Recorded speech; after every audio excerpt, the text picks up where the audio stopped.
नमस्कार, मैं हूं निकिता और आप देख रहे हैं सत्य हिंदी। एक नजर डालते हैं अब तक की सुर्खियों पर। अमेरिका और भारत के बीच व्यापार विवाद फिर तेज हो गया है। बुधवार को अमेरिका ने भारत पर व्यापार टैरिफ बढ़ाकर 50% कर दिया। अमेरिकी वित्त मंत्री स्कॉट बेसेंट ने कहा कि यह कदम सिर्फ रूसी तेल खरीदने की वजह से नहीं बल्कि व्यापार समझौते की धीमी बातचीत को लेकर भी है। उन्होंने बताया कि उम्मीद थी कि मई या जून तक समझौता हो जाएगा, लेकिन वार्ता लंबी खिंच गई। बेसेंट ने माना कि भारत और अमेरिका दोनों बड़े लोकतंत्र और अर्थव्यवस्था हैं और अंत में समझौता जरूर होगा। हिंदुस्तान टाइम्स की एक रिपोर्ट के मुताबिक भारत ने कहा है कि वह बातचीत के लिए तैयार है, लेकिन कृषि और छोटे उद्योगों पर कुछ सीमाएं हैं। मार्च में भारत के वाणिज्य मंत्री पीयूष गोयल ने वॉशिंगटन का दौरा किया था और अमेरिकी अधिकारी भी दिल्ली आए थे।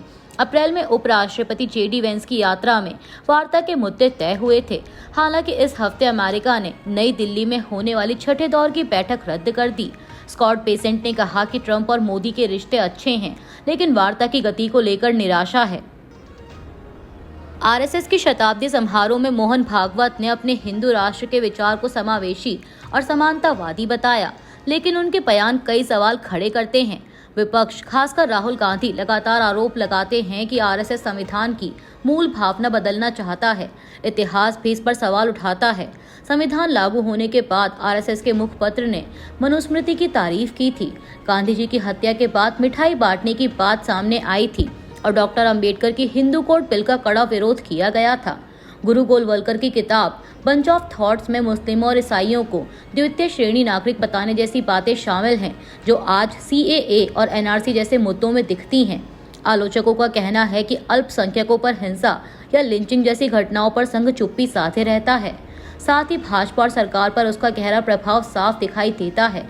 डॉक्टर अंबेडकर पहले ही चेतावनी दे चुके थे कि हिंदू राज देश के लिए खतरा होगा। ऐसे में भागवत की सफाई संविधान बदलने की छिपी इच्छा को और उजागर करती है। दिल्ली में पुलिस थानों से वीडियो गवाही की अनुमति देने वाले एलजी वीके सक्सेना के आदेश के खिलाफ वकीलों का विरोध तेज हो गया है। 13 अगस्त को जारी अधिसूचना के तहत 226 थानों को वीडियो कॉन्फ्रेंसिंग सेंटर बनाया गया है, जहां से पुलिस अधिकारी अदालत में गवाही दे सकते हैं। वकीलों का कहना है कि यह व्यवस्था निष्पक्ष सुनवाई और न्यायिक प्रक्रिया को कमजोर करेगी तथा गवाहों पर दबाव या सबूतों में हेरफेर की संभावना बढ़ा सकती है। दिल्ली हाईकोर्ट बार एसोसिएशन ने काले रिबन पहनकर विरोध करने का आह्वान किया है, जबकि जिला अदालतों में धरना, नारेबाजी और पुतला दहन भी हुआ। बार काउंसिल ऑफ इंडिया और सुप्रीम कोर्ट बार एसोसिएशन ने भी इस आदेश को न्यायिक स्वतंत्रता के लिए खतरा बताया है। वकीलों ने चेतावनी दी है कि अगर अधिसूचना वापस नहीं ली गई तो अनिश्चितकालीन आंदोलन होगा। साथ ही दिल्ली हाईकोर्ट में इस आदेश को चुनौती देते हुए जनहित याचिका दायर की गई है। कैलिफोर्निया में रहने वाले मैट और मारिया रेन ने अपने 16 वर्षीय बेटे एडम रेन की मौत के लिए ओपनएआई पर मुकदमा दर्ज कराया है। उनका आरोप है कि कंपनी के चैट जीपीटी ने उनके बेटे को आत्महत्या के लिए उकसाया। अप्रैल में एडम की मौत हुई थी और परिवार का कहना है कि चैट जीपीटी ने उसके आत्मघाती विचारों को न केवल सही ठहराया बल्कि उन्हें और बढ़ावा भी दिया। यह ओपनएआई के खिलाफ रॉन्गफुल डेथ का पहला मामला है। परिवार ने अदालत में चैट लॉग भी सबूत के तौर पर जमा किए हैं, जिनमें एडम ने आत्महत्या से जुड़े अपने विचार साझा किए थे। इस पर ओपनएआई ने बीबीसी को दिए बयान में कहा कि कंपनी इस पूरे मामले की समीक्षा कर रही है।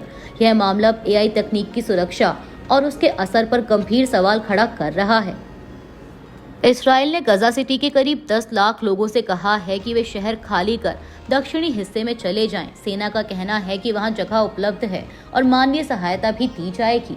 यह बयान ऐसे समय आया है जब अमेरिकी राष्ट्रपति डोनाल्ड ट्रंप गजा की स्थिति पर व्हाइट हाउस में बैठक करने वाले हैं। हमास के स्वास्थ्य मंत्रालय के अनुसार पिछले 24 घंटों में 76 लोगों की मौत हुई और 300 घायल हुए हैं। वहीं संयुक्त राष्ट्र मानवाधिकार प्रमुख वोल्कर टर्क ने वेस्ट बैंक में इस्राएली सेना द्वारा हजारों जैतून के पेड़ नष्ट करने की निंदा की और इसे फिलिस्तीनियों पर दमन बताया। अमेरिका के दूत स्टीव विटकॉफ ने कहा कि युद्ध के बाद गजा के प्रबंधन के लिए योजना बनाई जा रही है। इसी बीच तेल अवीव में हजारों लोग युद्ध विराम और बंधकों की रिहाई की मांग को लेकर प्रदर्शन कर रहे हैं।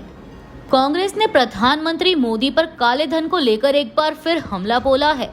कांग्रेस का कहना है कि पीएम मोदी अब काले धन पर अपने पुराने वादों से पलट रहे हैं। कांग्रेस ने मोदी के हालिया बयान का हवाला दिया, जिसमें उन्होंने कहा था कि पैसा काला हो या गोरा फर्क नहीं पड़ता।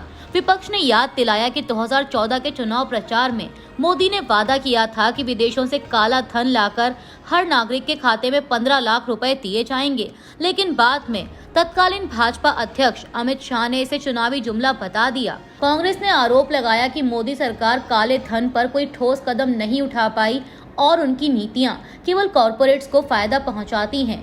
राहुल गांधी और मल्लिकार्जुन खड़गे ने पीएम मोदी पर जनता को गुमराह करने का आरोप लगाया। कांग्रेस ने कहा कि सरकार आर्थिक नाकामियों को छिपाने के लिए स्वदेशी का ढोंग कर रही है। टैरिफ को लेकर अमेरिकी धमकियों के बीच प्रधानमंत्री मोदी ने एक बार फिर स्वदेशी उत्पादों को अपनाने की अपील की है। प्रधानमंत्री मोदी ने गुजरात के हंसलपुर मैन्युफैक्चरिंग यूनिट से मारुति सुजुकी के पहले इलेक्ट्रिक वाहन ई विटारा को हरी झंडी दिखाकर रवाना करने के बाद कहा कि भारत में जापानी फैक्ट्रियों में बन रहा सामान भी स्वदेशी है। पीएम मोदी ने स्वदेशी की अपनी परिभाषा में कहा कि पैसा किसी का भी हो, उसमें पसीना भारतीय का होना चाहिए। इसके साथ ही पीएम मोदी ने कहा कि आत्मनिर्भर भारत अभियान को हम सब आगे बढ़ाएंगे, वोकल फॉर लोकल बने। उन्होंने कहा कि स्वदेशी यह हमारा जीवन मंत्र बनना चाहिए। इसके साथ ही पीएम मोदी ने कहा कि पैसा किसका लगता है उससे लेना देना नहीं है। डॉलर है, पाउंड है, वह करेंसी काली है या गोरी है, मुझे लेना देना नहीं है। पैसा किसी का, पसीना हमारा। इसके साथ ही अब ये भी कहा जा रहा है कि क्या यह भारतीय कारोबार में काले धन का खुला आह्वान है। केंद्र सरकार ने बुधवार को बॉम्बे हाईकोर्ट के मुख्य न्यायाधीश आलोक आराधे और पटना हाईकोर्ट के मुख्य न्यायाधीश विपुल एम पंचोली को सुप्रीम कोर्ट का जज नियुक्त करने की अधिसूचना जारी की। न्यायमूर्ति पंचोली मई 2031 में जस्टिस जॉय माल्या बागची के रिटायर होने के बाद 18 महीने के लिए भारत के मुख्य न्यायाधीश बनने की कतार में होंगे। इस नियुक्ति पर सुप्रीम कोर्ट की जज जस्टिस पीवी नागरत्ना ने कड़ी आपत्ति जताई और चेताया कि यह न्यायपालिका की विश्वसनीयता और संतुलन के लिए हानिकारक होगा। उन्होंने कहा कि जस्टिस पंचौली का 2023 में गुजरात से पटना हाईकोर्ट स्थानांतरण विशेष परिस्थितियों में हुआ था और उनकी वरिष्ठता केवल 97वें स्थान पर है। साथ ही गुजरात से पहले ही 2 जज सुप्रीम कोर्ट में हैं। जस्टिस नागरत्ना चाहती थी कि उनकी असहमति पब्लिक की जाए, जो कि सुप्रीम कोर्ट की वेबसाइट पर पब्लिक की गई। अमेरिका ने भारत से होने वाले निर्यात पर 50% तक का टैरिफ लगा दिया है। इससे खासकर रत्न आभूषण, कपड़ा, ऑटो पार्ट्स और समुद्री भोजन पर बड़ा असर पड़ा है। अमेरिका भारतीय रत्न आभूषण का सबसे बड़ा खरीदार है और अकेले इस सेक्टर का निर्यात 10 अरब डॉलर का था। झींगा व अन्य समुद्री भोजन का निर्यात 2.6 अरब डॉलर का है, जिसमें 40% झींगा है। कपड़ा व परिधान का निर्यात 2 अरब डॉलर और ऑटो पार्ट्स का 6.6 अरब डॉलर है, जिन पर अब भारी टैक्स लगेगा। हालांकि स्मार्टफोन, मुख्यतः एप्पल, जेनेरिक दवाइयां और नवीकरणीय ऊर्जा उत्पाद इस टैरिफ से बाहर हैं।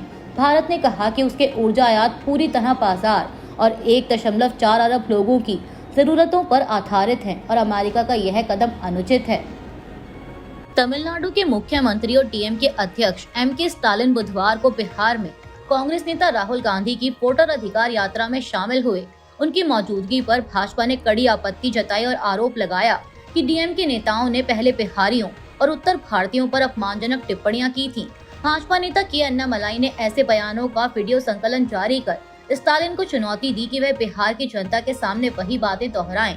केंद्रीय मंत्री एल मुरुगन ने सवाल उठाया कि स्टालिन बिहार में किस भाषा में बोलेंगे और उनकी मौजूदगी का क्या फायदा होगा। भाजपा नेता सीआर केसवन ने भी तंज कसा कि क्या स्टालिन गणेश चतुर्थी पर बिहारियों को शुभकामनाएं देंगे।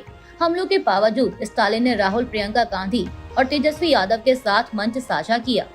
राहुल गांधी की वोटर अधिकार यात्रा में शामिल हुए स्टालिन ने कहा कि अगर चुनाव स्वतंत्र और निष्पक्ष हुए तो भाजपा की हार तय है। उन्होंने मतदाता सूची से 65 लाख नाम हटाए जाने को आतंकवाद से भी बदतर बताया और चुनाव आयोग को कठपुतली करार दिया। स्टालिन ने राहुल गांधी की हिम्मत की सराहना करते हुए कहा कि उन्हें डराया नहीं जा सकता। उन्होंने यह भी वादा किया कि इंडिया ब्लॉक की जीत पर वह शपथ ग्रहण में फिर से बिहार आएंगे। स्टालिन ने लालू प्रसाद यादव को सामाजिक न्याय की लड़ाई का प्रतीक बताया और तेजस्वी और राहुल की दोस्ती को गहरी साझेदारी कहा। कांग्रेस नेता और लोकसभा में नेता प्रतिपक्ष राहुल गांधी ने बुधवार को बिहार के मुजफ्फरपुर में एक रैली में प्रधानमंत्री नरेंद्र मोदी पर गंभीर आरोप लगाए। उन्होंने कहा कि पाकिस्तान में आतंकी ठिकानों पर भारत की कार्रवाई को पीएम मोदी ने अमेरिकी राष्ट्रपति डोनाल्ड ट्रंप के कहने पर तुरंत रोक दिया था।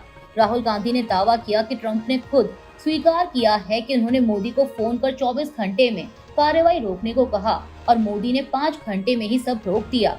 उन्होंने भाजपा पर चुनाव आयोग की मदद से वोट चोरी कर चुनाव जीतने का भी आरोप लगाया और कहा कि गुजरात मॉडल असल में वोट चोरी का मॉडल है।